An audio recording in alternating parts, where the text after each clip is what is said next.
पनवेलचे कार्यसम्राट आमदार माननीय प्रशांत ठाकूर साहेब यांना वाढदिवसाच्या हार्दिक शुभेच्छा। शुभेच्छुक श्री नितीन जयराम पाटील, पनवेल विधानसभा निवडणूक प्रमुख, भारतीय जनता पार्टी। नमस्कार, प्रभात पर्व न्यूजवर आपलं सर्वांचं स्वागत आहे। आज आपल्यासोबत आहेत पनवेल विधानसभा मतदारसंघाचे आमदार प्रशांत ठाकूर साहेब। गेल्या 2009 पासून पनवेल विधानसभा मतदारसंघाचे ते सातत्याने आमदार आहेत। 5 ऑगस्ट हा त्यांचा वाढदिवस असतो आणि अतिशय वेगवेगळे कार्यक्रम राबवून हा त्यांचा वाढदिवस साजरा केला जातो। खरं म्हणजे अजून एक पार्श्वभूमी ती म्हणजे आगामी विधानसभेच्या निवडणुका आता होऊ घातलेल्या आहेत आणि पुन्हा एकदा या मतदारसंघाचे प्रबळ दावेदार तेच आहेत। या सगळ्या पार्श्वभूमीवर त्यांच्याशी आपल्याला बोलायचं आहे। त्यांचा आजपर्यंतचा प्रवास कसा राहिला, त्यांचा स्वतःचा अनुभव काय, विविध विकास कामे त्यांनी केलेली आहेत, त्यांच्यामध्ये ते किती समाधानी आहेत आणि अजून कुठली आव्हानं त्यांच्यासमोर आहेत, त्यांचं व्हिजन कसणार आहे आगामी विधानसभाच्या बाबतीत, याविषयी आपल्याला त्यांच्याशी संवाद साधायचा आहे। साहेब, स्वागत आहे आपलं प्रभात पर्व न्यूजमध्ये। खरं म्हणजे पनवेलच्या जनतेने 2009 पासून आपल्यावर विश्वास टाकून 3 वेळा आमदार म्हणून आपल्याला या ठिकाणी संधी दिलेली आहे। 2009चे प्रशांत ठाकूर आणि आताचे आमदार म्हणून असलेले प्रशांत ठाकूर, तर याच्यामध्ये काय स्वतःला वेगळेपण जाणवतो तुम्हाला? नेमकी स्वतःमध्ये काय बदल करावे लागले, काय सांगा? पनवेल विधानसभेच्या आमदारपदी 2009 साली पहिल्यांदा इथल्या मतदारांनी माझी निवड केली। 2009 साली ज्या वेळेला मी पहिल्यांदा निवडणुकीला विधानसभेच्या उभं राहिलो, त्यावेळेला या मतदारसंघामध्ये जवळपास जितका शहरी मतदारसंघ होता तितकाच ग्रामीण मतदारसंघ होता। पण हळूहळू आपण पाहतोय की ह्या सगळ्या परिसरामध्ये खूप मोठ्या प्रमाणावरती नागरीकरण झालेलं आहे, खूप मोठ्या प्रमाणावरती या परिसराची लोकसंख्या वाढलेली आहे आणि महाराष्ट्रामध्ये जे विधानसभेचे मतदारसंघ आहेत 287, या सर्व मतदारसंघांमध्ये सगळ्यात जास्त मतदार असलेल्यापैकी पनवेल हा खूप दीर्घकाळ राहिला। आता चिंचवडची मतदारसंख्या 6 लाखाच्या वरती गेली, पण लवकरच आता या मतदार नोंदणीनंतर आपलीसुद्धा मतदारसंख्या ही 6 लाखाच्या वरती जाणार आहे, जिथे महाराष्ट्रातले अन्य मतदारसंघ 3.5 लाखाच्या आसपास ॲव्हरेज असतात। अशा वेळेला या मतदारसंघामध्ये राहत असलेला ग्रामीण भागामधले नागरिक आणि शहरी भागातले नागरिक दोघांच्याही लोकप्रतिनिधीकडून अपेक्षा असतात। मुख्यतः ग्रामीण भागामधले जे नागरिक आहेत ते बऱ्यापैकी स्वयंपूर्ण असतात, अडचण आल्याशिवाय ते आमदाराच्याकडे किंवा लोकप्रतिनिधीकडे जात नाहीत। पण जो नव्यानं राहायला आलेला नागरिक आहे त्याला वेगवेगळ्या पद्धतीच्या अडचणींना सामोरं जावं लागतं, त्याला ज्या सेवा मिळणं अपेक्षित असतं किंवा ज्याचं स्वप्न मनात बाळगून तो येतो त्या सेवा देणाऱ्या एजन्सीज वेगवेगळ्या असतात आणि त्याच्यामध्ये जेव्हा कोऑर्डिनेशन आढळत नाही त्यावेळेला त्या एजन्सीच्याकडून नकारघंटा मिळाल्यावरती लोकप्रतिनिधीकडे ते पटकन येतात। अशा वेळेला या सगळ्यांना वेळ देता येणं ही कसरत बनत चाललेली आहे। पण मला आनंद आहे, अभिमान आहे की भारतीय जनता पार्टीचे माझे जे पदाधिकारी सहकारी आहेत, कार्यकर्ते सहकारी आहेत आणि त्या परिसरात राहणारे अनेक माझे सहकारी मित्र आहेत, त्या सगळ्यांच्या मदतीनं त्या लोकांच्या समस्या सोडवण्याचा माझ्या परीने मी प्रयत्न करत राहतो। काळ बदलत चालला आहे, देशाची लोकसंख्या तरुण होत चालली आहे, तसा इथल्या परिसरातला मतदार देखील तरुण होत चाललेला आहे। त्यामुळे त्याचे चॅलेंजेस आहेत, हे चॅलेंजेस समजून घेणं आणि त्याप्रमाणे त्याच्यावर काम करत राहणं। कुठलीच परिस्थिती सारखी राहत नसते, काळाबरोबर बदलत राहते, परिस्थितीनुसार हे सगळं समीकरणं बदलत राहतात। तर या सगळ्याशी अपडेट ठेवणं आणि त्यानुसार आपण जी भूमिका 2009 त्याच्या आधीपासून घेतलेली आहे, विकासाचा दृष्टिकोन आहे। देशाचे पंतप्रधान नरेंद्र मोदीजी म्हणतात सबका साथ सबका विकास, तो विकास सबका झाला पाहिजे, साथ सबकी मिळाली पाहिजे, या दृष्टिकोनातून मी काम करत राहतो। अर्थातच आपले वडील लोकनेते रामसिंग ठाकूर साहेब हे खासदार राहिलेले आहेत, त्याच्यामुळे त्यांच्या कामाचा अनुभव तुमच्या पाठीशी होताच, परंतु तुम्हाला अशी कुठली आव्हानं समोर आली का? म्हणजे त्यांच्या कामाचा जरी अनुभव असला तरी देखील व्यक्तिगतरित्या स्वतः जेव्हा आपण काम करत असता तेव्हाचा अनुभव हा वेगळा असतो, त्याच्यामुळे तुम्हाला आमदार म्हणून अशी कुठली आव्हानं आली समोर आणि त्यांना सामोरं जाता म्हणजे तुम्ही सामोरे गेले आणि ती यशस्वी देखील झाली, असं काय सांगू शकाल का? खरं तर मतदारसंघ म्हणून आपण जेव्हा पनवेलकडे पाहतो त्यावेळेला 2009 सालापासून नव्या तयार झालेला मतदारसंघ आहे आणि 2029 साली पुन्हा त्याची रचना बदलणार आहे। तर या मतदारसंघामध्ये आता सध्या 4 जिल्हा परिषद मतदारसंघ आणि अख्खी महापालिका आहे.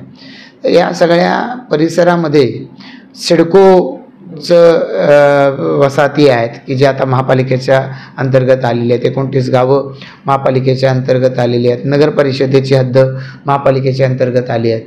या परिसरातल्या लोकांच्या वेगवेगळ्या पद्धतीच्या अपेक्षा आहेत. जो जिल्हा परिषदेचे 4 जिल्हा परिषद मतदारसंघ आहे त्या परिसरातल्या लोकांच्या वेगळ्या अपेक्षा आहेत. पनवेल तालुक्यातलेही अन्य वेगवेगळ्या पद्धतीचे सहकारी येत राहतात. आमदार महेश बलदेजी आम्ही त्याही परिसरामध्ये तिथल्या समस्यांवरती मार्ग काढण्यासाठी काम करत राहतो. विमानतळाचे विषय आले, विमानतळाचं आंदोलन झालं, त्याच्यावरती मार्गक्रमण करत आलो. रामशेठ ठाकूर साहेबांच्या नेतृत्वाखाली ज्यावेळेला आम्ही इथं काम करतो, ते काम करत असताना रामशेठ ठाकूर साहेब सातत्यानं दृष्टिकोन ठेवत आलेले आहेत की आपण लोकांना उत्तरदायी आहोत. त्यामुळे लोकांनी जर आपल्याला विश्वास दाखवून निवडून दिलेला आहे तर लोकांच्या अडीअडचणी सोडवणं, समस्या सोडवणं यासाठी पण काम केलं पाहिजे आणि भविष्यकालीन गरजा आपण लक्षात घेतल्या पाहिजेत. असं म्हणतात नेत्यांच्या विषयी की लोक मागतात ते दिलं पाहिजे, असं नेत्यांनी काम करता कामा नये. लोकांना काय दिलं पाहिजे ते विचार करणं, त्यासाठी काम करणं ही नेत्याची, एखाद्या आपण म्हणूया पदाधिकाऱ्याची, कार्यकर्त्याची जबाबदारी असली पाहिजे. आणि हे धोरण रामशेठ ठाकूर साहेबांनी सातत्याने ठेवलं, त्याचा अंगीकार करून काम करत राहिलं. सुदैवानं मोदीजींसारखं एक व्यक्तिमत्व देशाचं नेतृत्व करते, मान्य देवेंद्रजींसारखं व्यक्तिमत्व ज्यांनी राज्याचे मुख्यमंत्री म्हणून काम पाहिले, आज शिंदेसाहेब, फडणवीस साहेब, दादा असतील, यांच्या नेतृत्वाखाली राज्याचा कारभार जो चालला आहे तो असाच चालताना पाहतोय. त्यामुळे याच्याकडून प्रेरणा आपल्याला घेता येते की हे असं काम आपल्याला करता आलं पाहिजे, असा अप्रोच आपल्याला ठेवता आलं पाहिजे आणि त्या दिशेनं काम करत चाललं. तर खरं म्हणजे ना 3 वेळा आपण आमदार आहात आणि त्यामध्ये सत्ताधारी आमदार आहात, तर निश्चितच अनेक विविध विकास कामं या ठिकाणी आपण केलेली आहेत. तरी देखील अशी कुठली विकास कामे ती तुम्हाला जास्त लक्षात राहील किंवा ही कामं खरोखरच मार्गी लागायला पाहिजे होती आणि ती तुमच्या काळामध्ये लागली, त्याचं एक वेगळं समाधान देखील तुम्हाला असणार आहे? अजून एक त्यालाच पकडून असा प्रश्न आहे की जेव्हा शेतकरी कामगार पक्ष किंवा इतर पक्ष जे सत्ताधारी पक्ष नसल्या कारणाने अनेक अडचणी येऊ शकतात विकास कामं करत असताना, परंतु सत्तेत असल्या कारणाने तशा पद्धतीची कामं करत असताना तुम्हाला निश्चितच या सत्तेचा फायदा झाला असं म्हणता येईल का? खरं तर असं आहे की सत्ता ही सर्वसामान्य माणसाचं काम करण्याच्या उपयोगाला आली पाहिजे आणि हा दृष्टिकोन ठेवून आम्ही सातत्यानं काम करत आलेलो आहोत. 2004 साली काँग्रेस पक्षामध्ये प्रवेश केला होता. 2014 साली भारतीय जनता पार्टीमध्ये प्रवेश केला. काँग्रेस पक्षामध्ये प्रवेश करत असताना रामशेठ ठाकूर साहेबांचा दृष्टिकोन होता की सिडको परिसरामध्ये खूप मोठ्या प्रमाणावरती प्रकल्पग्रस्तांचे वेगवेगळे प्रश्न मार्गी लागलेले नाहीत. आज सुदैव असं आहे की अनेक प्रश्न त्याच्यापैकी मार्गी लागलेले आहेत. रामशेठ ठाकूर साहेबांनी प्रयत्नपूर्वक त्यावेळेला सत्तेच्या आधारानं लोकांच्या अडचणी सोडवण्याच्या दृष्टीने पुढाकार घेतला. त्यावेळेला 12.5% वाटप अगदी तुटपुंज झालेलं होतं, त्याला सुरुवात झाली. अनेक नागरी समस्या लोकांना त्या आहेत त्या सोडवण्याच्या दृष्टिकोनातून, नागरी सुविधा मिळाव्या या दृष्टिकोनातून रामशेठ ठाकूर साहेबांनी नंतर मी पाठपुरावा केला आणि त्या दृष्टीने पुढे येत गेलो. 2014 साली जो प्रामुख्यानं विषय आला तो म्हणजे टोलचा, की या परिसरामध्ये काम करत असताना जर इथे प्रामुख्यानं पनवेलपासून ते कामोठा कळंबोलीपर्यंतच्या लोकांना जर रोज त्यांच्या नव्या मुंबईमधल्या कामांच्यासाठी मुंबईमध्ये जाण्यासाठी टोल भरावा लागत असेल तर ते काही योग्य नाही. मग या दृष्टिकोनातून त्यावेळेला त्या काँग्रेस पक्षाच्या नेत्यांकडं आम्ही अपील केलं. दुर्दैवानं त्यांनी त्यावेळेला ऐकलं नाही आणि त्या पार्श्वभूमीवरती काँग्रेस पक्ष सोडण्याचा निर्णय आधी घेतला. कार्यकर्त्यांशी चर्चा विचारमंथन करून मग भारतीय जनता पार्टीमध्ये जाण्याचा निर्णय आम्ही त्यावेळेला घेतला होता. आणि ते कधी गेलो ज्यावेळेला भारतीय जनता पार्टीनं स्पष्ट आम्हाला ॲश्युरन्स दिलं की हा टोलचा भुर्दंड आम्ही तुम्हाला लागू देणार नाही. आणि मग ज्या वेळेला भारतीय जनता पार्टी 2014 सत्तेत आली, ते सत्तेत आल्यावरती त्यांनी त्यांचं दिलेलं वचन पूर्ण केलं. म्हणजे ज्या वेळेला काँग्रेस पक्ष सोडला त्यावेळेला काँग्रेस पक्ष सत्तेत होता. मग भारतीय जनता पार्टीमध्ये गेलो, पण भारतीय जनता पार्टी त्यानंतर सत्तेमध्ये आलेली आहे. त्याचा निश्चितच फायदा झाला, कारण देवेंद्रजी त्यावेळेला मुख्यमंत्री बनले आणि अनेक जणांचं मत होतं अधिकाऱ्यांचं की असा टोल माफी करता येणार नाही, पण देवेंद्रजी सांगितलं आम्ही शब्द दिलाय, तो आम्हाला शब्द पूर्ण करावा लागेल आणि तसा शब्द त्यांनी पूर्ण केला. तो टोलचा एक अभूतपूर्व अशा पद्धतीचा लढा झाला की लोक जेव्हा केव्हा खारघरवरून जातात, अगदी अलीकडे पण मला लोक फोन करतात की प्रशांत अरे तुझ्या त्या टोल नाक्यावरून चाललोय, कारण लोकांच्या मनामध्ये ते आंदोलन रजिस्टर झाले. आणि भाग्य माझं असं आहे की त्या आंदोलनाच्यामुळे महाराष्ट्रातल्या गाड्यांना टोल माफ झाला. आम्ही तर स्थानिकांच्यासाठी टोल माफी मागत होतो, तर त्यामुळे महाराष्ट्रातल्या गाड्यांना, देशातल्या गाड्यांना आता त्या ठिकाणी टोल माफी झाली. आता फक्त light vehicle, light commercial vehicle आणि हेवी व्हेकल यांना टोल त्या ठिकाणी लागतो. ते आंदोलन संपलं. त्याच्या पुढच्या महिन्यामध्ये आम्ही महापालिकेच्या मागणीला सुरुवात केली. म्हणजे 2014 साली आम्ही आंदोलन केलं होतं. 1 जून 2015 पासून टोल माफी झाली आणि जून महिन्याच्या पावसाळ्यामध्ये 2015 मध्ये महापालिकेच्या मागणीच्यासाठी आम्ही पाठपुरावा करायला सुरुवात केली. काही अचानक आमच्या डोक्यात नाही आलं, पण त्याच्या आधीपासून हे लक्षात होतं की या सगळ्या परिसराची वाढती लोकसंख्या पाहता ग्रामपंचायतींच्या कामाला मर्यादा आहे, ग्रामपंचायतीच्या क्षमतेला मर्यादा आहे आणि त्यामुळे महापालिकेची मागणी करायला सुरुवात केली. सुदैवानं देवेंद्रजींसारखं एक महापौर राहिलेलं व्यक्तिमत्व मुख्यमंत्रीपदी होतं, त्यांना आमची मागणी पटली.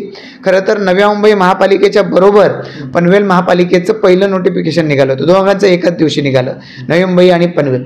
नवी मुंबई महापालिका किती पुढे गेली आपण हे सगळं पाहू शकतो. आता दुर्दैवानं त्यावेळेच्या सगळ्या परिस्थितीमध्ये पनवेलच्या महापालिकेची स्थापना झाली नाही. पनवेल महापालिकेची स्थापना होताना देखील खारघर त्यावेळेची जी ग्रामपंचायत होती ती कोर्टात गेलेली होती आणि ग्रामपंचायतीच्या पैशानं तिथं त्यांनी वकील उभे करून त्याला महापालिकेला विरोध केलेला होता. पण आज आपण पाहू शकतो की महापालिका झाली. आता वेगवेगळ्या पद्धतीच्या पाणीपुरवठ्याच्या योजनांची कामांना महापालिकेनं हात घातलाय, भुयारी गटाराच्या योजनांना हात घातलाय, पायाभूत सुविधांच्या कामांना हात घातलाय. आम्ही सुद्धा कामाला सुरुवात केली. रवींद्र चव्हाण साहेब त्यावेळेला जिल्ह्याचे पालकमंत्री होते. महापालिकेचा पहिला खर्च जर कुठं करायचा ठरवला तर तो जी 29 गावं महापालिकेच्या हद्दीत आली त्या ग्रामपंचायतीच्या हद्दीमधल्या गावांचा विकास याच्यावरती भर दिला.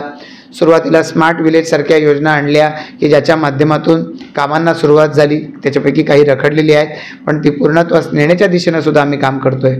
तर अशा पद्धतीनं महापालिका होणं हे अनेक लोकांची मागणी होती, त्याला आम्ही हात घातला आणि त्यामध्ये सुद्धा महापालिका आम्हाला मागितल्याप्रमाणे राज्य सरकारने दिली. हेही एक आमच्या दृष्टिकोनातून एक महत्त्वाचा टप्पा होता, जो आज या सगळ्या परिसराच्या विकासाच्या दृष्टिकोनातून आपल्याला महत्त्वाचा दिसतोय. की इकडं एअरपोर्ट पुढच्या वर्षी एप्रिल-मे महिन्यामध्ये त्याचं उद्घाटन होईल. मग एअरपोर्ट आपल्या शेजारी येणार आहे, त्यावेळेला एक चांगलं प्राधिकरण जर असलं तर मजबूतीनं काम करता येतं. आज महापालिका झाली. सुरुवातीच्या एक 3-4 वर्षामध्ये आपल्याला कमी अनुदान येत होतं, टॅक्सचाही विषय निर्माण झाला, पण या सगळ्यामधून महापालिकेचं GSTचं अनुदान योग्य मिळावं यासाठी सुद्धा आम्ही पाठपुरावा केला. आता चांगलं अनुदान यायला लागले, त्यातून विकासाच्या कामांना आपण बघू शकतो. सिडकोच्या वसाहतींमध्ये सुरुवात झाली आहे, पनवेल नगरपालिका पूर्वी होती त्या हद्दीमध्ये सुरुवात झालेली आहे, गावामध्ये सर्व परिसरामध्ये मला असं सांगता येणार नाही एकही गाव की ज्या ठिकाणी महापालिकेच्या कामाला आता सुरुवात झालेली नाही. थोडक्यात ही सगळं कामं तुम्हाला असं लक्षात येतं की अजून देखील अनेक कामं केलेली आहेत तुम्ही, म्हणजे तरी देखील त्यांच्याविषयी थोडक्यात आढावा घेता येईल का? महत्त्वाची तुम्हाला अशी वाटतात की बाबा ती कामं खरोखरच मार्गी लागली. अशा पद्धतीनं अनेक गोष्टी आपल्याला सांगता येऊ शकतील.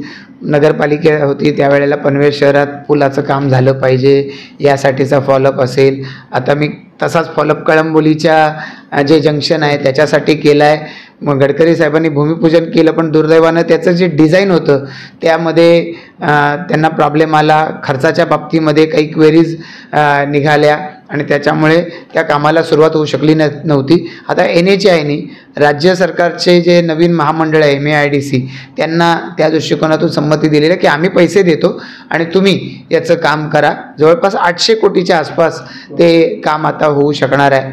अशाच पद्धतीनं पनवेलचं उपजिल्हा रुग्णालय आहे, ते उपजिल्हा रुग्णालय म्हणजे ग्रामीण रुग्णालय होतं, 30 खाटांचं बेडचं हॉस्पिटल होतं.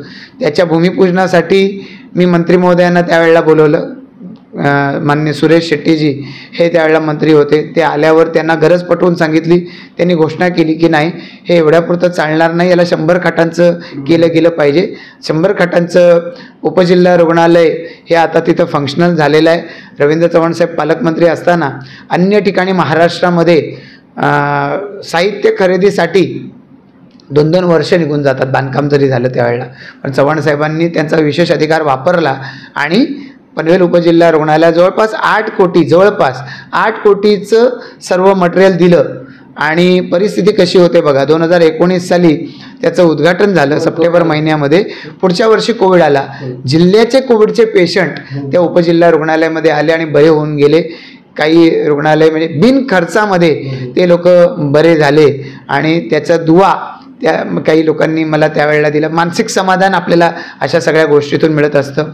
पनवेलचं तहसील कार्यालय किंवा सगळी कार्यालय एकत्र यावी 2014 साली त्याला सुरुवात झालेली होती. आता या ऑगस्ट महिन्यामध्ये ते काम पूर्ण होतं आहे. काम खरं तर डिले झालं, पण ते काम आता पूर्ण होतं आहे. त्यामुळे आता ते प्रशासकीय संकुल जर बनलं तर अनेक कार्यालयं, जवळपास मला वाटतं की 22 कार्यालय ती एका ठिकाणी येणार. तर मला असं वाटतं की या पद्धतीच्या अनेक कामांना सुरुवात करता आली आहे.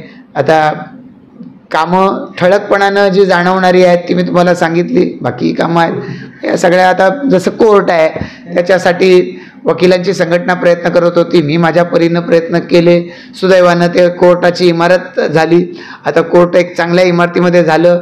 अलिबागला केसेस जात होत्या सगळ्या, ते आता पनवेलमध्ये त्या सगळ्या केसेस जात आहेत. त्यामुळे त्या दृष्टिकोनातून लोकांना फायदा आहे.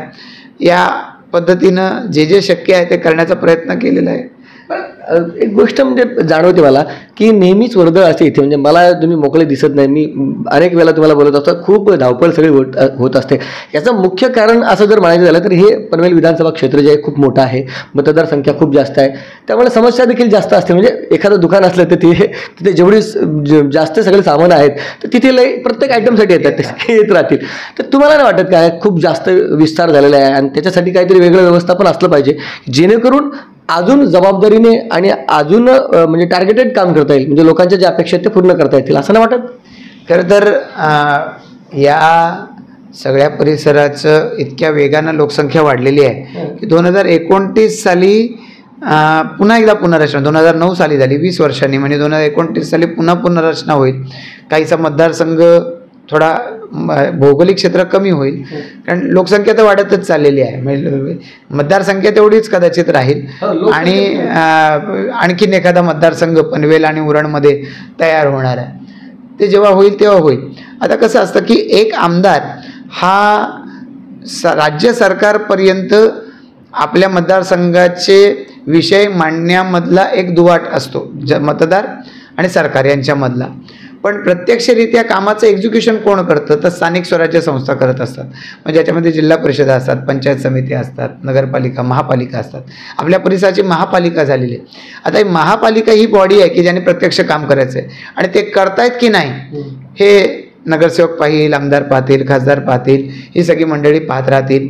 आता दुर्दैवानं त्या आरक्षणाच्या विषयामुळे इथे मधल्या कालावधीमध्ये निवडणुका झालेल्या नाही. पण एक तुम्ही म्हणालात तसं मर्यादित क्षेत्र असलं तर त्या मर्यादित क्षेत्राचा जो लोकप्रतिनिधी असेल तो प्रभावीपणानं त्याचे विषय मांडू शकतो आणि ते मांडलेले विषय हे मार्गी लावण्याच्यासाठी तो पाठपुरावा करू शकतो. त्या दृष्टिकोनातून गरज पडेल ते सर्व, म्हणजे कधी पाठपुरावा आहे, कधी आंदोलन आहे, या माध्यमातून ही वेगवेगळी जी संसदीय आयुधं म्हणतो आपण, त्या संसदीय आयुधांचा पाठपुरावा करून करता येऊ शकतं आपल्या मतदारसंघाचा विकास. तर या अनुषंगानं पनवेल महापालिकेमध्ये जेव्हा निवडणुका झाल्या 2017 साली, तर त्यावेळेला लोकांनी भारतीय जनता पार्टीला कौल दिला. 51 जागा 78 पैकी भारतीय जनता पार्टीच्या निवडून आल्या आणि मग महापालिकेच्या माध्यमातून सुद्धा खूप मोठ्या प्रमाणावरती या विकास कामांना आम्ही सुरुवात केली. आणि मला खरोखर मनापासून आनंद आहे की जी टीम, महापौर डॉक्टर कविता चोतमल होत्या, सभागृह नेते परेश ठाकूर होते, जे उपमहापौर झाले, जे सभापती झाले, या सगळ्यांनी मिळून आपापल्या परीने इनपुट त्याच्यामध्ये टाकलं.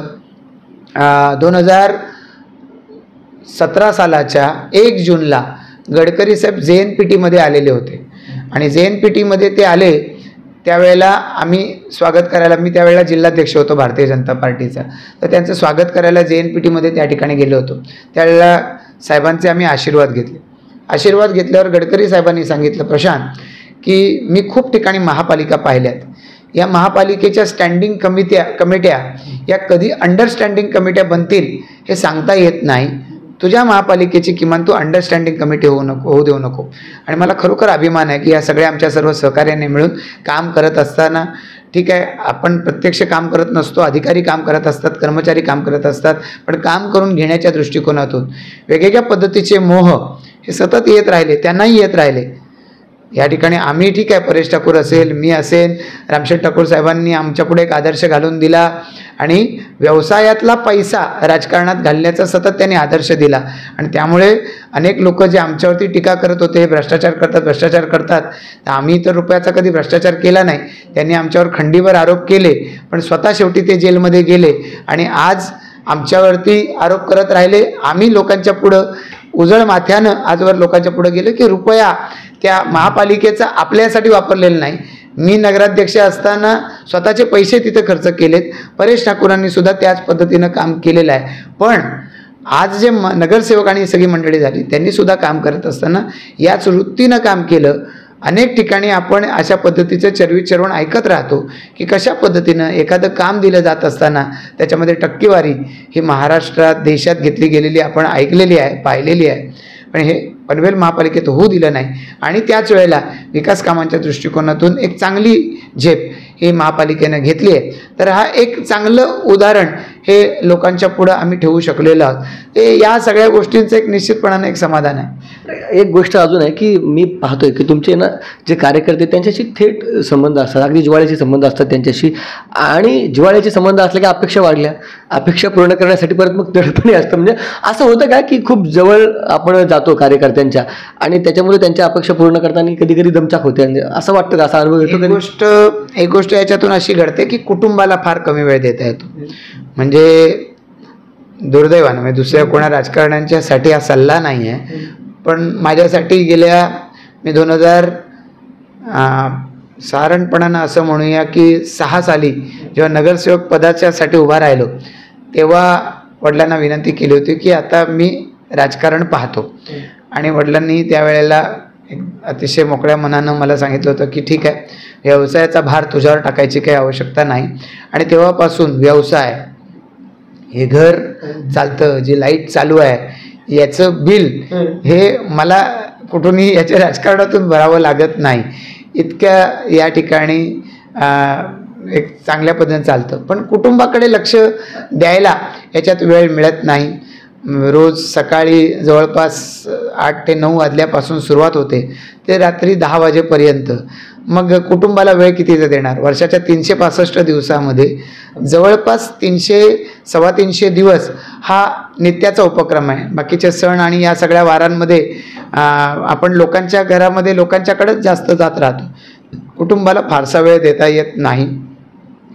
घरामधली मुलं ही आपल्याला न पाहताच मोठी झाली याचंही वैषम्य काही अंशानं वाटत राहतं. घरातल्या पत्नीची तक्रार असते. पण हे सगळं असल्यानंतर देखील जेव्हा लोक त्यांच्या झालेल्या कामाबद्दल दुवा देतात, कुठं ना कुठं तरी आनंद व्यक्त करतात, तर त्याच्यातून मिळणारं समाधान वेगळं आहे. आज लोकांना अप्रोचेबल लोकप्रतिनिधी आवडतो, आमदार असेल किंवा कोणी लोकप्रतिनिधी आवडतो की ज्याच्यापर्यंत आम्ही जाऊ शकतो. जो लोकप्रतिनिधी त्यांनी लोकांनी आणलेल्या कामामध्ये स्वतःचा स्वार्थ साधणार नाही असा लोकप्रतिनिधी त्यांना बघायला सहसा मिळत नाही. त्यावेळेला त्यांनाही बरं वाटतं त्याच्यामधून.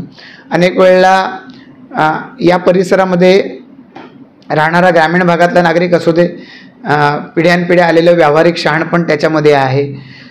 मुंबईसारख्या ठिकाणाहून आलेले नागरिक आहेत, त्यांनी तिथले लोकप्रतिनिधी पाहिले, ते इथे आलेले आहेत. मग त्यांना असं वाटतं की आमच्या कामाला हे प्रायोरिटी द्यायचे नाहीत.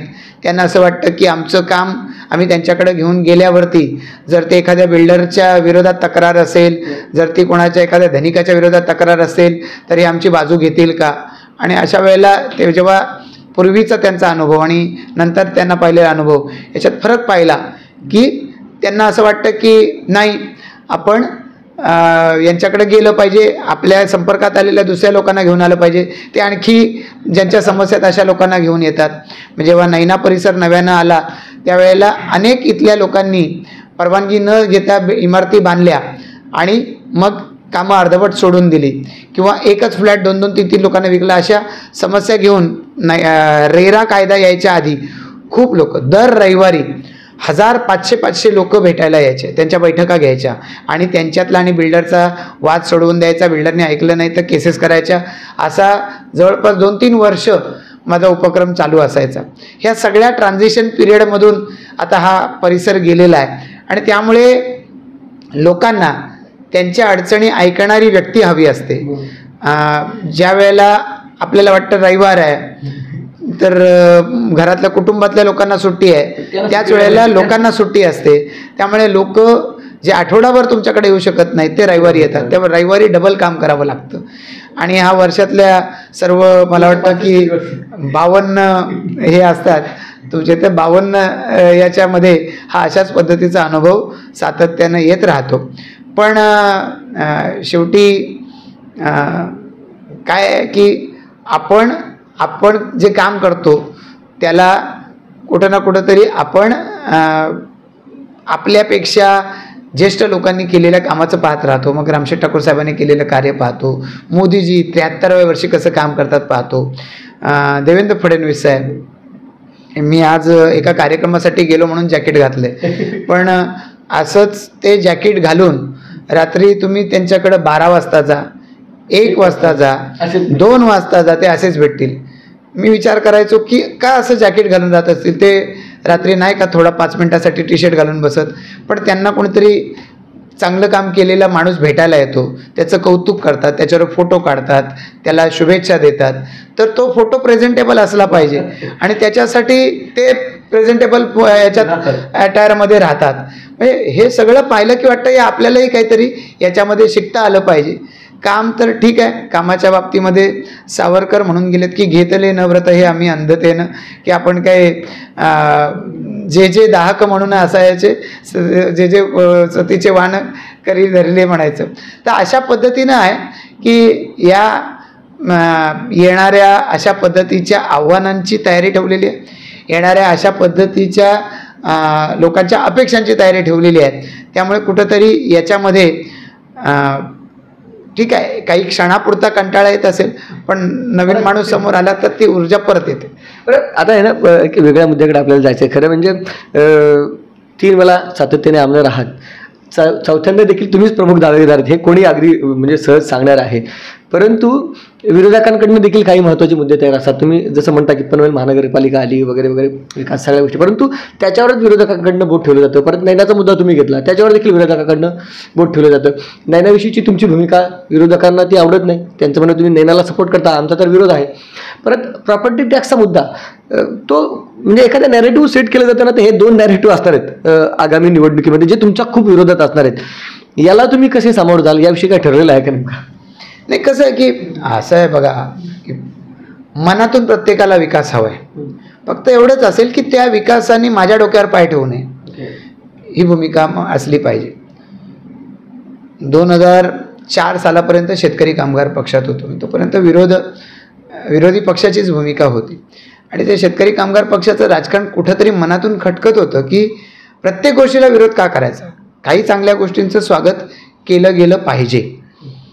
आता वळवली आणि टेंबोडे गाव आहे, वळवली आणि टेंबोडे गावामध्ये तिथे सिडकोच्या माध्यमातून ACZ त्या ठिकाणी येणार म्हणून सांगितलं. त्या ग्रामस्थांचा विरोध आहे, ACZ आम्हाला नको, सिडकोच्या वसाहती पाहिजेत. आणि मी जेव्हा त्यांच्याशी चर्चा केली, म्हणजे आज त्यांनी मान्य केलं याच्यातलं माझी भूमिका नाही, पण माझी भूमिका मी त्यांना सांगत राहिलेलो आहे.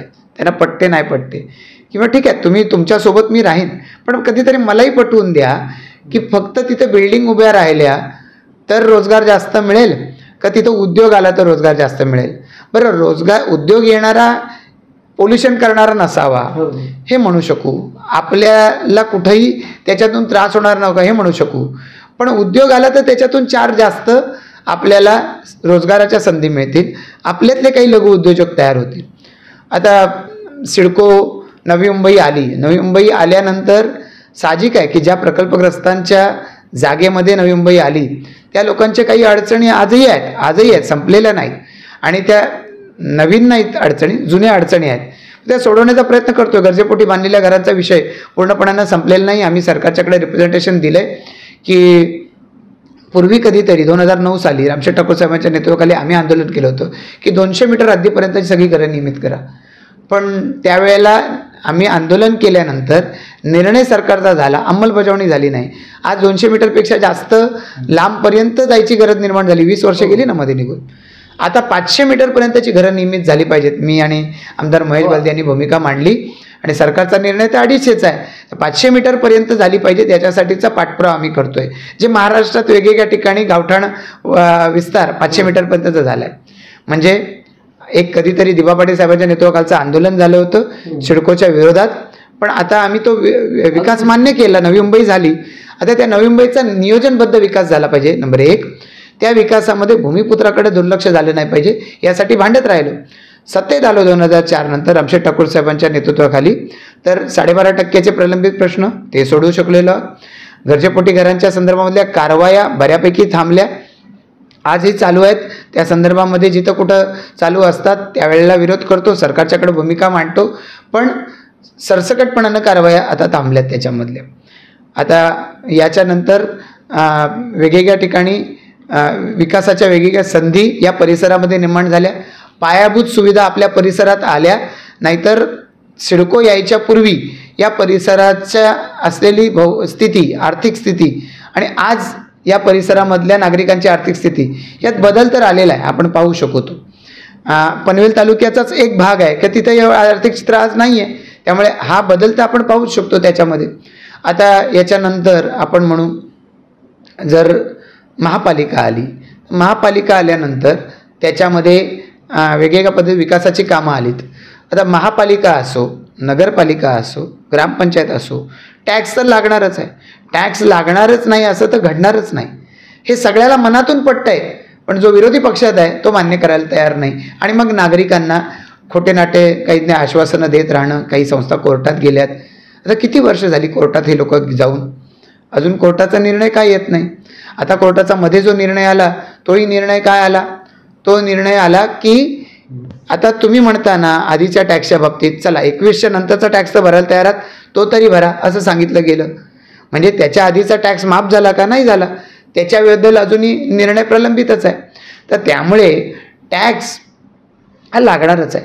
हा त्याचा दर कमीत कमी असावा यासाठी भारतीय जनता पार्टीची बॉडी होती, त्याने प्रयत्न केला आहे. पण शेवटी भारतीय जनता पार्टीची बॉडी ही बॉडीचा निर्णय घेऊ शकते, अंमलबजावणी प्रशासन करत असतं.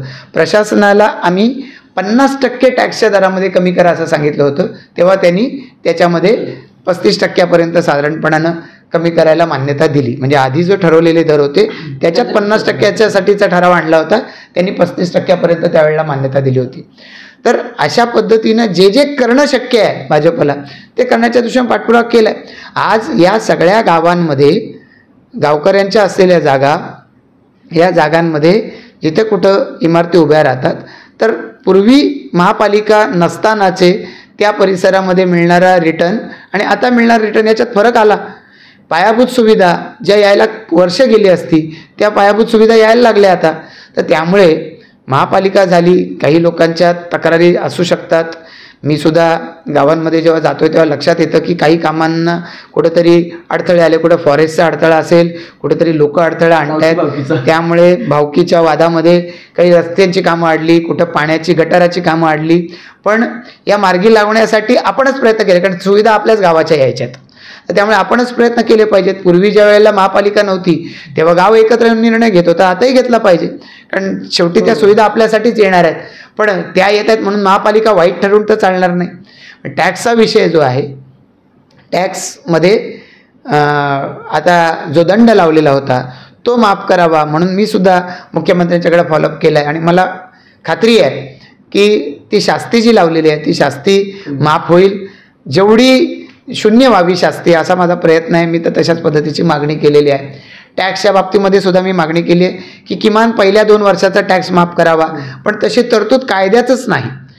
आणि म्हणून मग सरकार त्या बाबतीत तयार नाही आहे. सरकारचं म्हणणं की उद्या एक माणूस जो आहे, एक सागर राजे यांनी थाटामाटामध्ये मुलीचं लग्न केलं की शेजारी यासीन हे असतात, यासीन शेख असतात, तर त्यांना वाटतं की त्यांनी थाटात केलं तर मी सुद्धा थाटात केलं पाहिजे. आणि सागर राजे यांनी जर रुपया खर्च केला असेल तर 80 पैसे तेही खर्च करतात. तशा पद्धतीनं आज या पद्धतीचं चित्र होत चाललेलं आहे की टॅक्सची माफी ज्यांच्याकडं परिस्थिती आहे की आम्ही टॅक्सची माफी देऊ महापालिकेच्याच निधीमधून आणि आम्ही आमच्याकडे असलेल्या स्रोतातून तो खर्च भागू, पण ज्यांची परिस्थिती नाही ते सुद्धा लोकानुनयासाठी, लोकांना खुश करण्यासाठी ते टॅक्सची माफी देतील. त्यांच्याकडे पैसेच नाहीत, मग ते कसं चालवतील? आज महाराष्ट्रामध्ये अनेक महापालिका आहेत की त्यांना पगाराचे पैसे देता येत नाहीत. आज GSTच्या अनुदानासाठी आम्ही भांडलो, फडणवीस साहेबांच्यावर बैठका घेतल्या.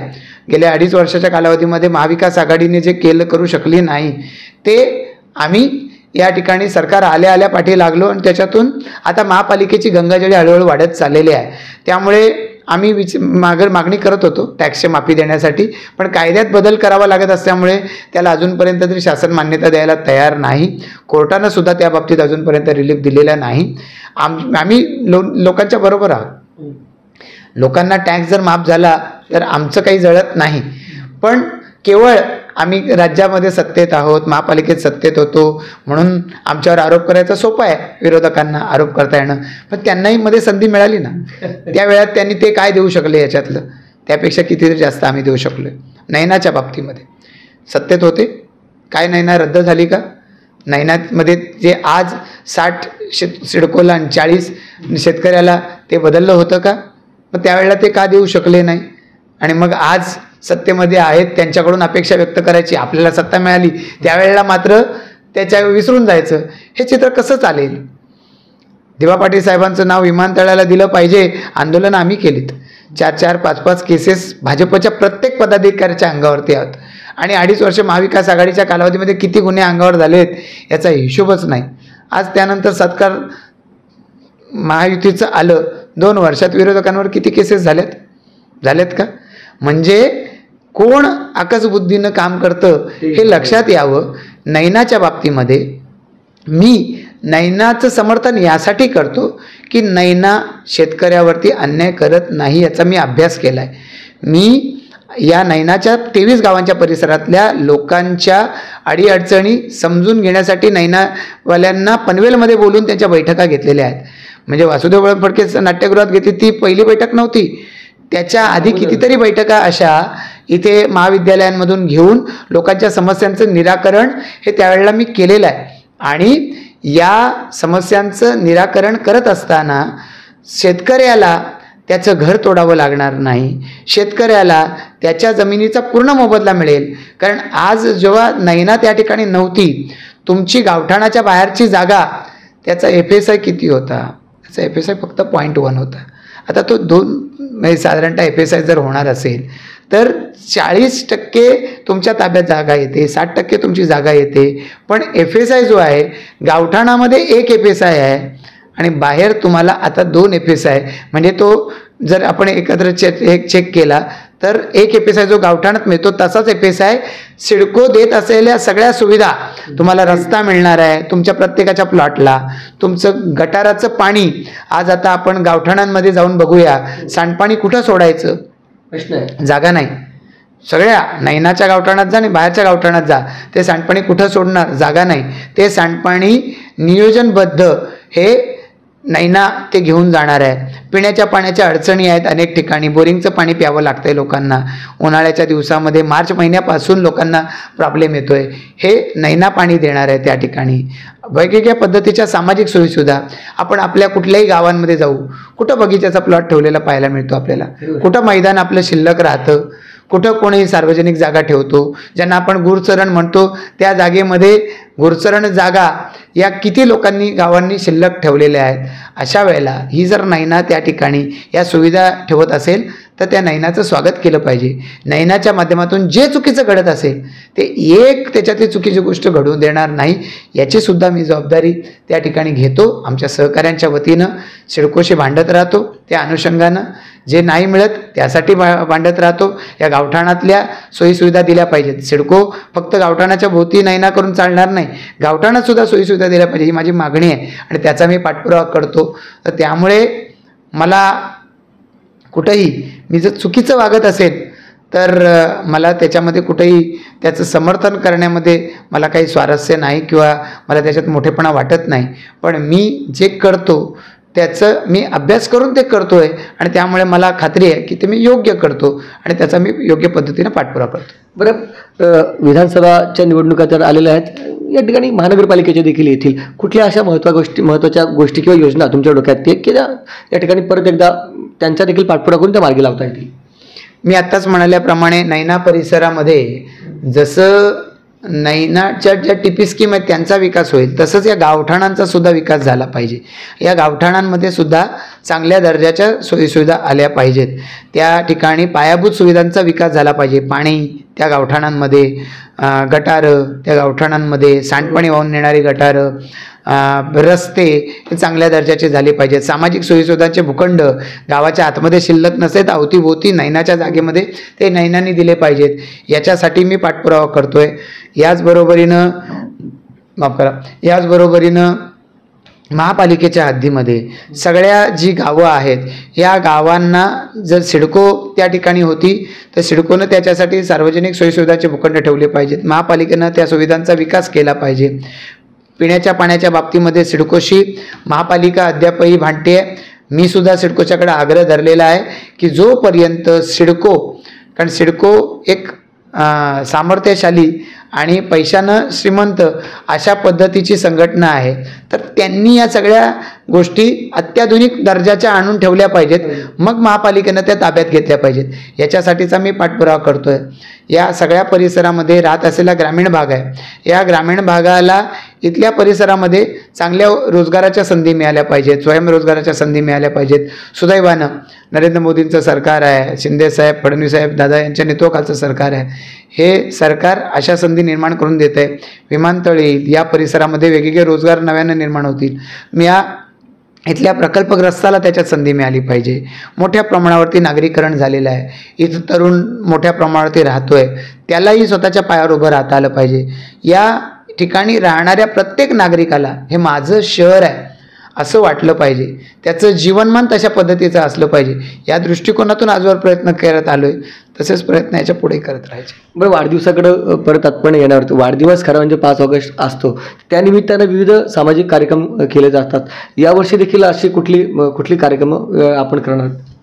खरं तर वाढदिवस हा साजरा व्हायला सुरुवातच झाली होती की ज्या वेळेला ज्येष्ठ नागरिकांचा सत्कार आम्ही केला होता 2006 साली, आणि तेव्हापासून ती परंपरा पडली की काय ते केक कापणं आणि साजरं करणं यापेक्षा जास्त आपण लोकांचे आशीर्वाद मिळवले पाहिजे. ते कसे मिळतील? लोकांची सेवा करून. म्हणून रामशेठ ठाकूर सामाजिक विकास मंडळाच्या माध्यमातून 2006 सालापासून आम्ही आरोग्य शिबिराचं आयोजन करतो. 2006 साली नारायण राणे साहेब चांगुकाना ठाकूर विद्यालयामध्ये नवीन पनवेलला आले होते आणि मग 2007 सालापासून चांगुकाना ठाकूर महाविद्यालयामध्ये आम्ही त्याची सुरुवात केली आणि तेव्हापासून सातत्यानं हे आरोग्य शिबिर त्या ठिकाणी भरवत असतो. यावर्षी 4 ऑगस्टला चांगुकाना ठाकूर महाविद्यालयामध्ये आम्ही ते घेतो. म्हणजे वाढदिवसाच्या दिवशी कोणातरी पाहुण्याला बोलवावं, स्वतःचा सत्कार करावा, तर वाढदिवसाच्या दिवशी हा कार्यक्रम कधीच नसतो. त्याच्या निमित्तानं रविवारी कार्यक्रम असतो. मला खरंच समाधान आहे की पनवेल परिसरातले अनेक डॉक्टर्स, मोठे मोठे डॉक्टर्स हे आवर्जून त्या शिबिराला येतात. आपली सेवा त्या ठिकाणी निशुल्क, कुठलाही रुपया न घेता त्यांची सेवा देऊ करतात. आम्ही हॉस्पिटल्सला आवाहन करतो, ते हॉस्पिटल्स त्या ठिकाणी येतात आणि मोठा खर्च आम्ही मंडळाच्याकडून करतो. कुठलेही पैसे त्याच्यासाठी लोकांच्याकडे जाऊन गोळा करत नाही, तर मंडळाच्या खर्चातून आम्ही शिबिर गोळा करत असतो. जवळपास 12 ते 15 हजार लोक दरवर्षी या आरोग्य शिबिराला भेट देतात. कोणी चष्मे घेतं, कोणी आपली तपासणी करतं, कोणी त्या डॉक्टरांच्याकडे पुढच्या सेवेसाठी जातं, त्याचाही काही खर्च आम्ही उचलतो. आता तर महात्मा फुले योजनेच्या माध्यमातून पिवळं रेशन कार्ड, केशरी रेशन कार्ड, सफेद रेशन कार्ड, म्हणजे कुठलाही रोग तुम्हाला निष्पन्न होऊ दे, त्या प्रत्येकाचं समाधान हे त्या ठिकाणी मिळू शकणार आहे. त्यामुळे मी आवाहन करेन तुमच्या माध्यमातून 4 ऑगस्ट 2024 चांगुकाना ठाकूर महाविद्यालय खांदा कॉलनी इथं सगळ्यांनी आलं पाहिजे. प्रत्येक वयोगटाच्या लोकांनी स्वतःच्या आरोग्याची वर्षातून एकदा तपासणी केली पाहिजे. आम्ही त्याचं आयोजन करतोय, तर त्याच्यामध्ये या सहभागी व्हा. 3 ऑगस्टला त्याच ठिकाणी आम्ही जॉब फेअरचं आयोजन केलेलं आहे. पनवेल परिसरातल्या 40 ते 50 कंपन्या या ठिकाणी येतील आणि जॉब फेअरच्या माध्यमातून त्यांच्याकडे ज्या रोजगाराच्या संधी आहेत त्या संदर्भामध्ये मुलाखती घेतील. तर त्याच्यामध्ये मी तरुणांना आवाहन करेल की आपण जर बेरोजगार असाल तरी या, आपल्याकडे रोजगार असेल, चांगली संधी आपल्याला आणखीन हवी आहे. शनिवार 3 ऑगस्ट रोजी त्याच ठिकाणी चांगुकाना ठाकूर महाविद्यालय तिथं आपण या आणि या परिसरामधल्या उद्योगांमध्ये आपल्याला संधी मिळते का पहा. खरं तर या परिसरामधले जे तरुण मंडळी आहेत या तरुण मंडळींना सतत कन्फ्युजन होत राहतं. मी पाहतो सागरराजेंनी चॅनल चालू केलं तर मी पण चॅनल चालू करतो, कोणी रिक्षा घेतली तर मी पण रिक्षा घेतो. तर असं करता कामा नये. मला कुठला व्यवसाय करायचा आहे, मला काय जमू शकतं हे पाहणं आवश्यक आहे. मी कुठल्या क्षेत्रात करिअर केलं पाहिजे हे मला समजणं आवश्यक आहे. आणि मग या दृष्टिकोनातून आम्ही करिअर गायडन्स याचंही आम्ही शिबिराचं आयोजन सतत करत राहतो. यावर्षी माननीय अविनाश धर्माधिकारी सर यांना आम्ही तिथं बोलवलेलं आहे आणि 3 ऑगस्टला त्यांचं करिअर गायडन्स मार्गदर्शन हे त्या दिवशी त्या ठिकाणी होणार आहे. त्याच्यामध्येही मी 10वी 12वीच्या विद्यार्थ्यांना आवाहन करेन की त्यांनीसुद्धा याच्यामध्ये आलं पाहिजे, सहभागी झालं पाहिजे. या व्यतिरिक्त वाढदिवसाच्या दिवशी मी तुमच्यामार्फत तुमच्या दर्शकांनाही आवाहन करेन, सर्व सहकार्यांना आवाहन करेन की कोणी कधीतरी केक घेऊन येतं, मी केक कापणार नाही. कोणी भेटवस्तू घेऊन येतं, मी भेटवस्तू घेऊ शकणार नाही. कोणीतरी त्या ठिकाणी शुभेच्छांचे गुच्छ घेऊन येतं, मोठे मोठे बॅनर्स लावतं. मी सांगितलं बॅनर्स लावू नका, त्याऐवजी कुठेतरी वृक्षारोपण करा. कारण आपण या उन्हाळ्यामध्ये आपली परिस्थिती सगळ्यांनी पाहिली. एकीकडे आपल्या परिसरातलं लाईटचं इन्फ्रास्ट्रक्चर अजून सुधारलेलं नाही. मी पाठपुरावा करतोय. 480 कोटी रुपये RDSS योजनेतून मंजूर झाले, राज्य सरकारने केले. केंद्र सरकारच्याकडून मध्ये निवडणूक असल्यामुळे त्या प्रोसेसला वेळ लागतोय. अजूनपर्यंत तो निधी आपल्याकडे आलेला नाही, पण वर्षभरामध्ये ही सगळी कामं संपन्न होतील. पण अशा उकाड्याला आपण का सामोरं जावं? आपणच त्याची व्यवस्था केली पाहिजे. सरकारवरती किती गोष्टींसाठी अवलंबून राहायचं? आपण पाहिलं वलभसारख्या ठिकाणी तिथं डॉक्टर नानासाहेब धर्माधिकारी प्रतिष्ठानच्या वतीनं किती सुंदर अशा पद्धतीनं वृक्षारोपण केलं गेलेलं आहे. तर मी म्हटलं की वाढदिवसाला अशा भेटवस्तू देण्यावर खर्च करण्यापेक्षा, बॅनर लावण्यावरती खर्च करण्यापेक्षा तुम्ही वृक्षारोपण करा. तिथं अनेक ठिकाणी जागा उपलब्ध आहेत. नसलं तर वन खात्याच्या माध्यमातून आम्ही जागा मागतोय आणि लोणिवली या ठिकाणी तिथे वृक्षारोपणासाठी आम्ही जागा मागितलेली आहे आणि तिथे एक जवळपास 5000 झाडं लावली जातील इतकी जागा उपलब्ध आहे. तिथंच प्रबळगड आहे, आपल्या पनवेल तालुक्यामधला हा गड.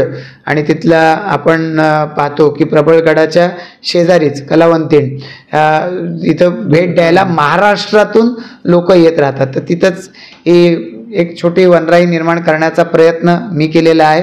वाढदिवसाच्या दिवशी मी इथं पनवेलमध्ये कुठे भेटणार नाही. ज्यांना कोणाला शुभेच्छा द्याव्याशा वाटतात त्यांनी त्या ठिकाणी यावं.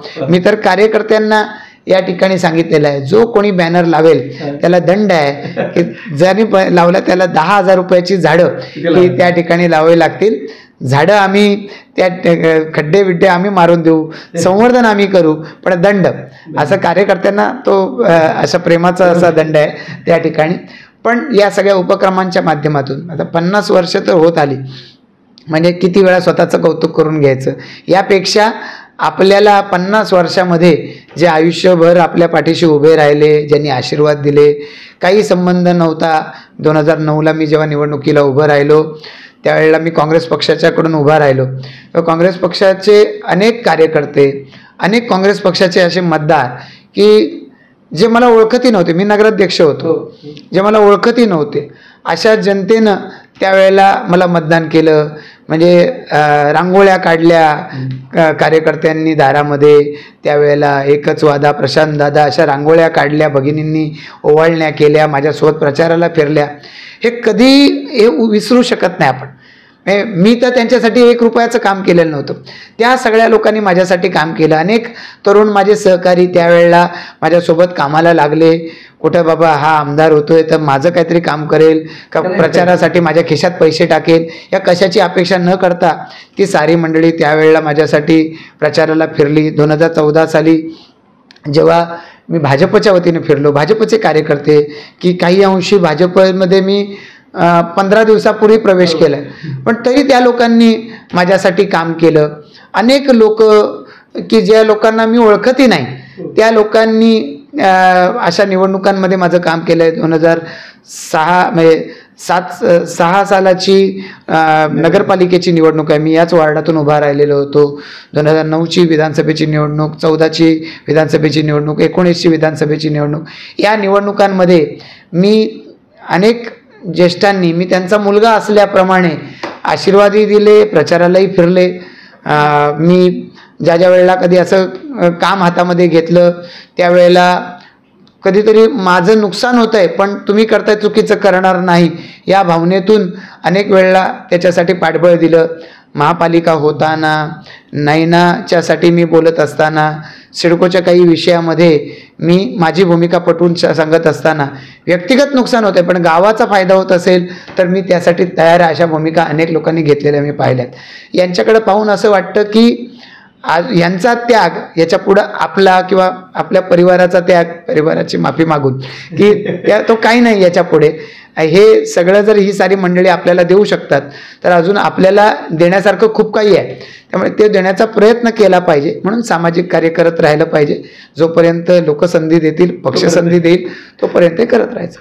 बरं, एक गोष्ट तुमच्या बोलण्यावर सातत्याने दिसते, तुम्ही हेल्थ कॉन्शियस असता नेहमी. आता सुद्धा आरोग्य शिबिराचं बोलत असताना म्हणजे कशा रीतीने हे सगळे त्याच्यामागची प्रेरणा म्हणजे हेल्दी राहणं हेच दिसतं. आज 50व्या वर्षात पदार्पण करता आपण ना. हॅलो, 50 वर्ष पूर्ण होते. ओके. मग आता खूप कामाचा ताण मी पाहिलेला आहे स्वतः तुमच्यावर असलेला. अगदी प्रत्येक ठिकाणी आवर्जून तुम्ही पोहोचता देखील. खूप कष्ट होतात हे सगळं दिसतं, परंतु चेहऱ्यावर मात्र तुमच्या ते दिसत नाही. यासाठी काही विशेष काळजी घेता का बाबा? आमच्या प्रेक्षकांना देखील तशी काळजी घेता येईल.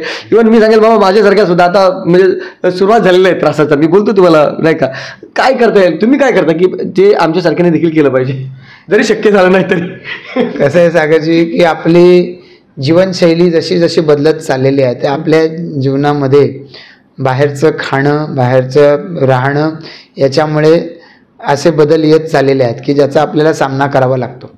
आता व्यक्तिगतदृष्ट्या लोकांमध्ये उभं राहताना आपण किती टापटीप लोकांमध्ये उभं राहिलो तरी तो व्यक्ती काय त्याच्यामध्ये व्याधी जडल्यात हे काय लक्षात येत नाही. आता मलाही बीपीच्या 2 टाईम गोळ्या घ्याव्या लागतात, कोलेस्ट्रॉलची गोळी घेत राहतो. आता हे सगळं रोज करत राहतो, पण हे सगळं करताना मग स्वैर जीवनशैली अनुभवून चालणार नाही. त्याच्यासाठी स्वतःवर काही बंधनं घालून घ्यावी लागतील. मग व्यायाम त्याच्यासाठी केला पाहिजे. खरं तर व्यायामाला वेळ सातत्यपूर्व मिळाला पाहिजे. कधी कधी मिळत नाही, त्यावेळेला थोडीशी चिडचिड होते. पण माझा प्रयत्न असतो की चालणं म्हणजे मग मी अनेक ठिकाणी बिल्डिंगमध्ये जातो, मंत्रालयात जातो, अनेक ठिकाणी जातो, तर मी अतिशय घाई असल्याशिवाय लिफ्ट वापरत नाही.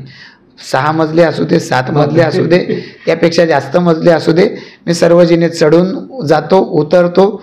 त्यामुळे माझ्याबरोबरच्या कार्यकर्त्यांनाही त्याची सवय होते.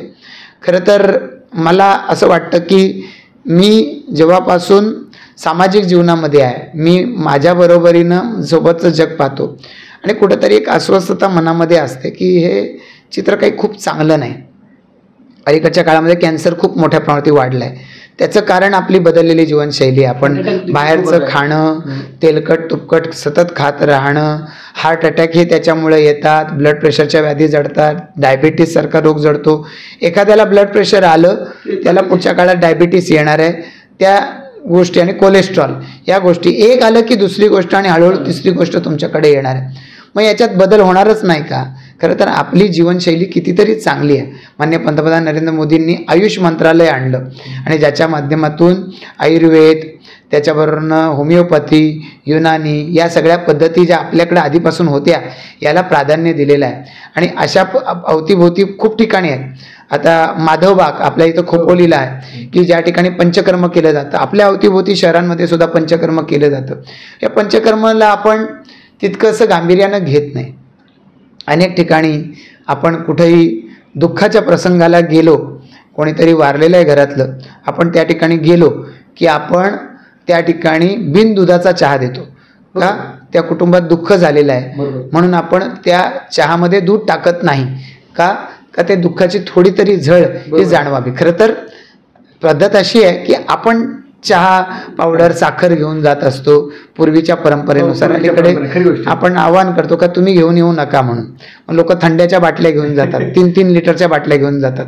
आता खरं तर थंडा हा आपण जर त्याच्या आपण कीटकनाशकाच्या बाटलीत भरला आणि तो स्प्रे केला तर हे सगळे कीटक मरू शकतात. दातांच्या कवळ्या त्या थंड्यात ठेवल्या तर त्यांची झीज ओलील पाहतो तरी तो थंडा आपण पितो. साखर टाकलेला चहा आपण पितो, कोरा चहा. आणि अलीकडे आपल्याकडे काढा द्यायची पद्धत आहे ग्रामीण भागामध्ये. काढा आयुर्वेदिक आहे, घ्या. साखर इतकी असते की घरातली व्यक्ती कशानं वारली, डायबिटीसने वारली. घरातली व्यक्ती साखर जास्त घेतल्यामुळं वारली आणि तो साखरेचा वसा मात्र आपण पुढे चालू ठेवला आहे. मी नोव्हेंबर महिन्यामध्ये बँगलोरला एक जिंदाल इन्स्टिट्यूट म्हणून आहे त्या ठिकाणी गेलो होतो. नाव मुद्दामून घेतो की ते फक्त ज्याच्याकडे पैसे आहेत त्याच्यासाठी नाही, सर्व वर्गाच्या श्रेणीसाठी त्या जिंदाल इन्स्टिट्यूटला ट्रीटमेंटची व्यवस्था आहे. त्या पद्धतीनं थोड्याफार राहण्याच्या पद्धतीत बदल आहेत पण ट्रीटमेंट सारखी आहे.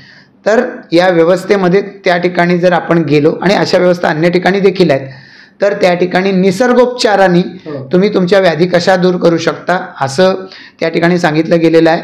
निसर्गोपचाराच्या माध्यमातून अनेक व्याधी दूर होऊ शकतात. हे मला स्वतःला त्याचा अनुभव आला. म्हणजे माझं नाक गळत असायचं, मला त्यांनी योगासनं प्राणायाम सांगितले, ते मी रोज करतो. आता माझं नाक गळणं थांबलेलं आहे, सर्दी माझी बऱ्यापैकी त्याच्यामधून थांबली. मला डॉक्टरनी सांगितलेलं होतं कंबरदुखी सुरू झाली, त्यांनी सांगितलं आता तुम्हाला फिजिओथेरपी घेत राहायला लागेल आणि तुम्हाला स्प्रे आणि हे सगळं चालू होईल. योगासनं करायला लागल्यावरती ते थांबलं. आवाज माझा बसत होता, बोलता येत नव्हतं, मध्येच आवाज निघून जात होता, शब्द तुटत होते. योगासनं प्राणायामानं ते बंद झालं. साखर त्यांनी सांगितलं साखर सोडली पाहिजे, चहा कॉफी सोडून द्यायची. मी नोव्हेंबर 2023 पासून साखर सोडली. चहा आणि कॉफी तेव्हापासून मी सोडलेली आहे. अनेक लोकांची माफी मागावी लागते. ज्या वेळेला सांत्वनाच्या ठिकाणी जातो, आनंदाच्या ठिकाणी जातो, केक भरवायला जातात, मी तो ज्याच्यात साखर टाकली ते घ्यायचं नाही. साखर, गूळ ही साखरेची आई आहे, त्यामुळे गूळ साखर ज्याच्यात टाकली असं घेऊ नये. गूळ साखर घेऊ नये. तुमचे अनेक रोग असेच निघून जातील, अनेक रोग असेच निघून जातील. आणि खऱ्या अर्थानं जे तुमचे कामाचे तास आहेत, 6-7 वाजायला लागले की असा आळस बऱ्याच लोकांना येत राहतो, कामाची एनर्जी कमी होते, तुमचं हिमोग्लोबिन कमी असतं. तुम्ही साखर सोडा, तुमचं हिमोग्लोबिन वाढतं. या पद्धतीनं अनेक गोष्टी ज्या सहज शक्य आहेत त्या आपण सोडतो आणि त्याच्यामुळे आजार जडतात. तुम्ही माझ्या स्वास्थ्याविषयी प्रश्न विचारलाय, पण तुमच्या माध्यमातून मला विनंती करायची, मी माझ्या कार्यकर्त्यांना सतत सांगत राहतो. मी माझ्या कार्यकर्त्यांचे जे व्हॉट्सअपचे ग्रुप आहेत त्याच्यावरती असे व्हिडिओ जे आरोग्यदायी आहेत ते पाठवत राहतो. पण खरंच आपण रोज चालण्याचा व्यायाम, पुरुष असो महिला असो घरातल्या, नाहीतर मग महिला कधी व्यायाम करायला लागतात, जेव्हा त्यांना हॉस्पिटलला ॲडमिट करावं लागतं, डॉक्टर सांगतो तेव्हा कदाचित काही चालू करतात. पण किती गावांमध्ये आपण पाहतो महिला चालायला जातात, पण त्यांना असे रोग नसतात का, त्यांना हे व्याधी नसतात का, पण त्या व्याधी जडल्याशिवाय त्यांनी व्यायाम करायचा नाही आणि तोपर्यंत लोक व्यायामाला सुरुवात करत नाहीत. खरं तर ठीक आहे, हॉटेलांमधलं खाल्लं पाहिजे, बाहेरचं खाल्लं पाहिजे, कधीतरी खावं लागतं, पण त्याचा स्वैर जो आहे तो तरुण वयामध्ये खूप करावासा वाटतो. मी सुद्धा केलेला आहे. पण कधी ना कधीतरी पूर्वीच्या काळामध्ये ब्लड प्रेशर आणि या व्याधी जडायचा कालावधी 40च्या नंतर येत होता, आता तो 30च्या आसपास आलेला आहे. तर मग 30च्या आसपासपासूनच ही बंधनं स्वीकारली पाहिजेत आणि मला असं वाटतं की हे नक्की आपण करू शकतो. स्वतःवरती जर संयम ठेवला तर अनेक गोष्टी या आपल्याला या ठिकाणी सुधारता येतात. आपलं स्वतःचं स्वास्थ्य म्हणजे आपलं स्वास्थ्य नाही, हे आपल्या परिवाराचं स्वास्थ्य आहे. आपण जर घरामधली कमवती व्यक्ती आहोत आणि आपण कमवती असो किंवा नसो, कुटुंबाचा जीव तुमच्यावरती आहे. तुम्ही फक्त तुमच्यासाठी स्वतःसाठी महत्त्वपूर्ण नाही, तुमच्या कुटुंबासाठी महत्त्वपूर्ण आहेत. आणि तुमच्यावरती लढा लावणारे, जीव लावणारे अनेक जण आहेत. त्या सगळ्यांना तुम्ही हवेसे आहात. तर जर हवेसे आहात तर स्वतःच्या खाण्यापिण्याच्या सवयीवरती नियंत्रण ठेवलं पाहिजे आणि व्यायामाची नियमित सवय लावून घेतली पाहिजे. हे माझं सगळ्यांना सांगणं असतं तुमच्या माध्यमातून. जर मला कोणीतरी शुभेच्छा देत आहे तर त्या शुभेच्छा मला परत कशा द्यायच्यात? स्वास्थ्यपूर्ण पद्धतीनं. मी सांगतो, वर्षातून एकदा आरोग्याची तपासणी करून घेतली पाहिजे. पूर्वी आम्हाला अनुभव आलेला आहे की गावामध्ये ज्येष्ठ लोकांना घरातली लोक पाठवायची नाही, की बाबा हा जर आमच्या घरातली व्यक्ती आई बाबा जर गेले, तपासणी करून आले आणि डॉक्टरनी सांगितलं की अमुक अमुक रोग झालाय की त्याचा खर्च करावा लागेल, पाठवत नसायचे. म्हणजे काही चांगली गोष्ट नाही, सगळेजण असं करतात असं नाही, भीतीच असायची, मनातून ती भीती असायची. पण आता मुख्यमंत्री म्हणून एकनाथ शिंदे साहेबांनी महात्मा फुले योजनेला आता पिवळं केशरी त्याच्याबरोबर पांढरं रेशन कार्ड पण जोडलंय. 700पेक्षा जास्त अशा ट्रीटमेंट आहेत की ज्या आपल्याला या अशा रुग्णालय जिथे महात्मा फुले योजनेचा फायदा घेता येतो तिथून घेता येतो. पंतप्रधान नरेंद्र मोदींनी प्रधानमंत्री जन आरोग्य योजना चालू केली. 5 लाखाच्या आतले उपचार त्याच्यातून मिळू शकतात ज्यांच्याकडे त्या योजनेचं कार्ड आहे. त्यामुळे आता घाबरायची आवश्यकता नाही. पनवेल महापालिकेची हद्द असेल, ग्रामीण असेल, या प्रत्येक ठिकाणी आरोग्य केंद्रातून अनेक रोगांचं निदानसुद्धा करता येतं, उपचारसुद्धा मोफत केले जातात. उपजिल्हा रुग्णालय चांगल्या दर्जाचं करण्याचा आपला सातत्यपूर्ण प्रयत्न आहे. तिथंसुद्धा आपल्याला मोफत ट्रीटमेंट अनेक गोष्टींची मिळते. त्यामुळे मला असं सांगायचं आहे की वर्षातून एकदा तपासणी केली पाहिजे. अनेक वेळा कॅन्सरसारखी व्याधी आपल्याकडे सहजपणाने जडते आणि जेव्हा डिटेक्ट होते तुम्ही 3ऱ्या स्टेजला पोहोचलाय. पण वर्षातून एकदा जर आपण तपासणी केली तर किमान याच्यामध्ये काहीतरी कमी होईल. आणि जर निष्पन्न झालं काही तर उपचार करण्याच्या दृष्टिकोनातून शासन मदत करते. जिथं शासन कमी पडेल, आम्ही रामशेठ ठाकूर सामाजिक विकास मंडळाच्या माध्यमातून अनेक जणांना अशा पद्धतीची मदत केलेली आहे. आपण प्रत्येकजण हे जर आरोग्याविषयी जर जागरूक झालो तर निश्चितपणे त्याचा फायदा होईल. मुख्यमंत्र्यांनी जसं माननीय पंतप्रधानांनी वयोश्री योजना आणली, तसं मुख्यमंत्र्यांनी मुख्यमंत्री वयोश्री योजना आणलेली आहे. याच्या माध्यमातून 65 वर्षाच्या वरच्या वृद्धांना ज्यांचं उत्पन्न 2 लाखाच्या आतमध्ये आहे त्यांना आता 3,000 रुपयापर्यंतची रक्कम ही त्यांच्या आजारावरच्या ट्रीटमेंटसाठी मिळणार आहे. म्हणजे कुठेही आपल्याला घाबरायची आवश्यकता नाही. आणि त्यामुळे माझं सगळ्यांना सांगणं आहे, स्वतःचं स्वास्थ्य जपा आणि इतरांना, परिवारातल्या लोकांना तुमच्या निरोगी स्वास्थ्याचा, आरोग्याचा फायदा घेऊ द्या. तुमचा जास्तीत जास्त सहवास लाभू द्या. तर हे होते आमदार प्रशांत ठाकूर साहेब. खरं म्हणजे 3 वेळेला ते आमदार आहेत आणि शिवाय येत्या 5 ऑगस्ट रोजी तो त्यांचा वाढदिवस होतो, त्या पार्श्वभूमीवर ही मुलाखत घेतली होती. म्हणजे मुलाखत 5 ऑगस्ट रोजी नाही, त्याच्यामुळे इन ॲडव्हान्समध्ये आमच्याकडनं तुम्हाला वाढदिवसाच्या खूप खूप शुभेच्छा. ही मुलाखत तुम्हाला कशी वाटली त्याविषयीची तुमची प्रतिक्रिया अवश्य नोंदवा. व्हिडिओ जर्नलिस्ट यासिन खानसह सागर राजे, प्रभात पर्व न्यूज करता, पनवेल. धन्यवाद.